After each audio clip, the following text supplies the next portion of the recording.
आप देख रहे हैं वॉइस ऑफ एमपी। मैं हूं आपके साथ महक।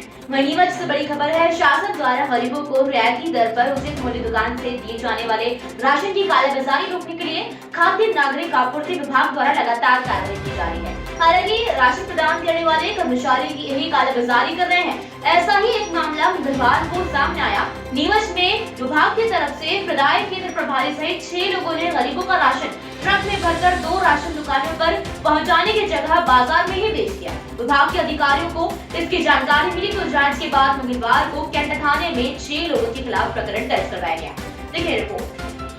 विभाग के सहायक आपूर्ति अधिकारी RN दिवाकर ने बताया कि 25 जनवरी को नीमच प्रदाय केंद्र से मांगरोल और बोरदिया कला उचित मूल्य की दुकान पर गरीबों को वितरित करने के लिए ट्रक में 190 क्विंटल 86 किलो गेहूं, 11 किलो शक्कर, 706 किलो नमक लोड करके भेजा। ट्रक दोनों राशन दुकानों पर नहीं पहुंचा, कालाबाजारी कर बाजार में बेच दिया गया। कलेक्टर महक अग्रवाल ने संज्ञान के मामले आने पर जाँच आपूर्ति अधिकारी दिवाकर, घनिष्ठ आपूर्ति अधिकारी जितेंद्र नागदा मनासा द्वारा की गई और इसमें खुलासा हुआ कि प्रदाय केंद्र प्रभारी RP सांवलिया, कंप्यूटर ऑपरेटर विजय धाकर, परिवहनकर्ता विनायक रोड लाइन देवास के प्रोप्राइटर मेहरबान सिंह, परिवहनकर्ता के प्रतिनिधि जसवंत पिता मान सिंह चौहान और लोकेश पिता कैलाश तिवारी उर्फ सोनू तिवारी निवासी इंदिरा नगर, ट्रक ड्राइवर आसिफ मेव निवासी मल्हारगढ़ जिला मंदसौर ने मिलकर पूरा राशन कालाबाजारी में बेच दिया। जांच प्रतिवेदन कलेक्टर के समक्ष पेश किया। कलेक्टर अग्रवाल के निर्देश पर कनिष्ठ आपूर्ति अधिकारी नागर ने कैंट थाने में आवेदन दिया और पुलिस ने सभी आरोपियों के खिलाफ आवश्यक वस्तु अधिनियम 1955 की धारा 3/7 और धारा 409 में प्रकरण दर्ज कर आरोपियों की तलाश शुरू की। देखिए, अभी हमें शासकीय उचित मूल्य दुकान मांगरोल और बोरदिया जी के जो कर्मचारी और मैनेजर थे, उनके द्वारा हमको सूचना प्राप्त हुई कि उनके यहाँ जो PDS का गेहूँ चावल जाना था वो आवंटन अनुरूप नहीं पहुँचा है। जी इस संबंध में कलेक्टर महोदय के निर्देशानुसार मैंने एक टीम गठित की, जिसमें हमारे सहायक आपूर्ति अधिकारी RN दिवाकर और कनिष्ठ आपूर्ति अधिकारी जितेंद्र मनासा इन लोगों की टीम गठित करके और उनके एक सहयोगी को लेकर एक टीम गठित की। इनके द्वारा वेयर हाउस में जाके चेक किया कि ये जो माल पहुंचना था ये क्यों नहीं पहुंचा है। जानकारी मिली कि ये जो 25 तारीख का माल जाना था वो HG 03-305 एक ट्रक था, उसमें रवाना हुआ था जी, जिसमें लगभग हमारा 190 क्विंटल के आसपास गेहूं था जी और शक्कर 11 किलो थी और नमक 706 किलोग्राम था जी। तो जब बिल वगैरह चेक किए उसके बाद हमारे टीम ने जाके स्पॉट पे देखा तो पता लगा वहाँ माल पहुँचे ही नहीं जी।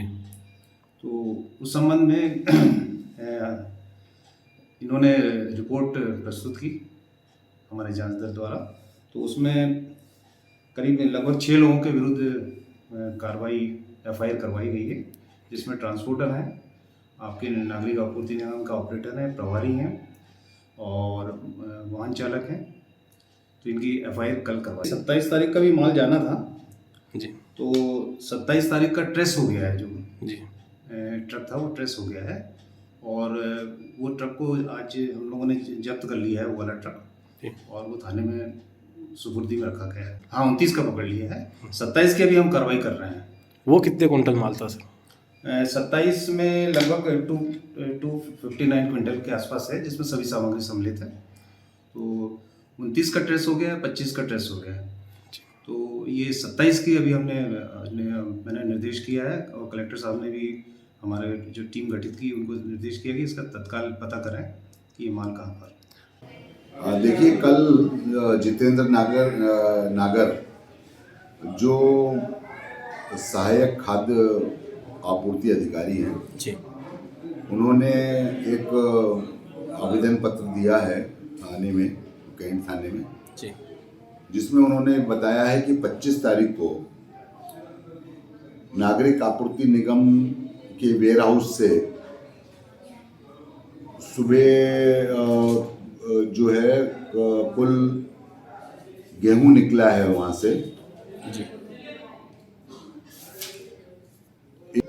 के क्विंटल करीब गेहूं है, 11 किलो शक्कर है और 7.6 किलो नमक है। जी ये जो राशन की दुकानों मागरौल, बिस्निया और बोरदिया कला के लिए निकला था, जी लेकिन ये ट्रक जो है वहाँ नहीं पहुँचा। फिर वहाँ की राशन की दुकान वाले की शिकायत पे जो है इन लोगों ने कार्रवाई प्रारंभ की जी और फिर जिलाधीश महोदय के संज्ञान में आके पुलिस अधीक्षक महोदय के निर्देश के बाद ये प्रकरण हमने FIR कायम किया है, जिसमें अमानत में खयानत की धारा और 3/7 EC act, essential commodity act की धाराएं लगाई गई। इसकी विवेचना हमारे कैंट थाने में की जा रही है। विवेचना के दौरान ही एक और ट्रक, वही ट्रक जो 25 तारीख को नागरिक आपूर्ति निगम की वेयरहाउस से निकला था, जी वो आपूर्ति अधिकारी की टीम को मिला है। उनके द्वारा वो ट्रक लाकर प्रस्तुत किया गया है, तो वो ट्रक हमने जब्त किया है। ये FIR 6 लोगों के खिलाफ अभी इन्होंने दर्ज कराई है, जिसमें जो नागरिक आपूर्ति के निगम के प्रबंधक हैं RP सांवलिया, एक वहाँ का ऑपरेटर है विजय धाकर, और जो ट्रांसपोर्टर है मेहरबान सिंह जशवंत, और जो यहाँ के लोकल प्रतिनिधि है ट्रांसपोर्टर का सोनू तिवारी, और ड्राइवर आसिफ मेव, इनके खिलाफ ये FIR दर्ज की है। इसमें पुलिस अधीक्षक श्री सूरज कुमार वर्मा साहब ने एक टीम बनाई है। वो टीम आज दिन भर जो है उसकी विवेचना में रही है। सारे मूल दस्तावेज जो भी इस प्रकरण से संबंधित हैं वो जब्त कर लिए गए हैं। अभी तक जो बात सामने आई है कि वो आसिफ मेव जो है वो इस ट्रक को उसने भरा था और फिर वो आसिफ मेव उस जगह पर नहीं पहुंचा है। तो आसिफ मेव की भी हम तलाश कर रहे हैं। साथ ही जो अन्य जो जिनके खिलाफ प्रथम सूचना दर्ज हुई है उनकी भूमिकाओं की जांच कर रहे हैं कि किसकी क्या भूमिका है। क्योंकि इसमें किसी को राउंड अप किया गया सर अभी तक? अभी इसमें पूछताछ चल रही है और इसमें जैसे जैसे अनुसंधान पूरा होगा उसके अनुसार गिरफ्तारी की जाएगी। हमें कुछ जानकारी में PDS की दुकानों ने, क्योंकि आजकल ऑनलाइन ट्रांसफ़र होता है, वेयर हाउस से सामग्री जब निकलती है तो POS मशीन्स पे चमकती है कि कहाँ पे पहुँची कहाँ पे नहीं पहुँची। तो कुछ शिकायतें प्राप्त हुई थी PDS शॉप से कि उधर वो वहाँ पे राशन पहुँचा नहीं है, और फिर दैनिक अखबारों के माध्यम से भी पता चला था। उसकी जब जांच कराई गई वो चीज़ सही पाई गई कि वो ट्रक पहुँचा नहीं है। तो उसमें जब जांच कराने के उपरांत उसमें एक FIR कराई गई है। जो संबंधित नागरिक आपूर्ति निगम के कर्मचारी थे और जो ट्रांसपोर्टर्स उसमें रिलेटेड थे, और साथ ही में फिर उसके विभागीय जांच भी ये सब चालू की जा रही है। मॉनिटरिंग का ऐसा नहीं रहता, क्योंकि देखिए एक दिन का तो गैप होना है उसमें, वो होता है, कई बार हो भी जाता है, कई बार नहीं भी होता है, वो वाला ऐसा बात नहीं रहती। बट मॉनिटरिंग की वजह से ही पकड़ में आया, नहीं तो पकड़ में नहीं आता है ना।